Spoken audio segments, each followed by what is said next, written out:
Tento cvik ti zlepší zadok, ale musíš ho cvičiť pravidelne. A pokiaľ nevieš ako, tak ma začni sledovať na tejto stránke, pretože každý deň dávam jedno motivačné cvičenie a je to vždy na každú partiu tela a keď si to takto všetko vyskladáš, tak môžeš mať telo, po akom túžiš, to znamená, že sa ti posilňa každá jedna partia tvojho tela a potom mi môžeš napísať, aké zmeny si uvidela. Poďme hneď na ten cvik. To znamená, že toto som vychádzala z kalanetiky, vysunieme jednu nohu do stranu, druhú vystrieme, vytočíme smerom kolenom dolu, už sa nám napína zadok, trošku sa musíme aby sme dokázali zodvihnúť hore nohu a tu už musíš cítiť, ako sa napína zadok a ideme hore, dolu niekoľkokrát, voľne dýchame.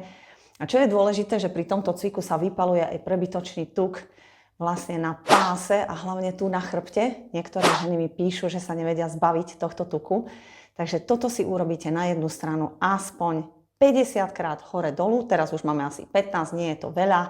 Keď veľa, tak potom najprv začnete po 20, potom 30 postupne a samozrejme to isté aj na druhú stranu. No a toto je taká výzva, naozaj mám obrovské výsledky s mojimi klientami, ktorí ma už dlhodobo sledujú, takže prihlás sa hneď na odber na tejto stránke a pokiaľ chceš, aby aj tvoja kamarátka, tvoja známa mala rovnaké výsledky, tak jej pošli link. Ostaňme zdraví.